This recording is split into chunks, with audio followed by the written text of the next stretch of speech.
নগাঁও লোকসভাৰ জুৰিয়াত ভোটাধিকাৰ সাব্যস্ত কৰিব নোৱাৰাৰ বাবে আৰক্ষী থানাত তৰিলে গোচৰ। জীৱিত লোকক মৃত সজোৱাৰ বাবে এই ঘটনা। প্ৰায় ৩০ৰো অধিক লোকৰ ক্ষেত্ৰত সংঘটিত হৈছে এই ঘটনা। নগাঁও লোকসভাৰ ৰূপৈহাটৰ জুৰিয়াত এই ঘটনা। জুৰিয়াৰ কদমনি পথাৰ নিজ জুৰিয়া আদি গাঁৱত সংঘটিত হৈছে এই ঘটনা। ক্ষোভিত ভুক্তভোগী লোক। বিষয়টা ঠিকই আছে, হ্যাঁ ঠিকই আছে। এবার আজকে আমরা বুধবার গেছি, হ্যাঁ বুধবার গিয়ে হেরা দিই যেটা মৃত্যু লিখে দিয়েছে, ডিলেট লিখে দিয়েছে।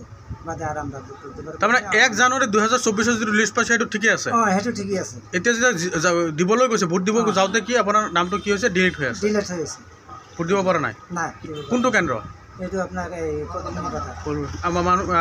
কোন কার ডিলিট হৈছে নাম? মঞ্জুরা মতে। হ্যাঁ মঞ্জুরা খাতুন। মঞ্জুরা খাতুন। আপোনাৰ কি হয়? যে আমাৰ হেৰি জি আপোনাৰ ছোৱালী? ছোৱালী। একবাৰ ভোট দিছে ছোৱালীজনী, দিয়াৰ পিছত মই 24 লিষ্ট উঠাইছোঁ, সেইটোত নাম আছে।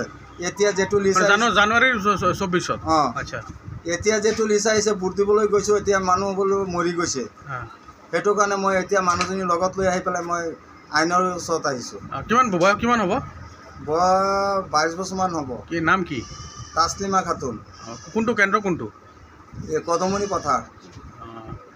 কি হৈছে তাত ভোট দিব গৈ কি পাইছে? ভোটটো সিমানে নাই, মানুহটো মৰি গৈছে।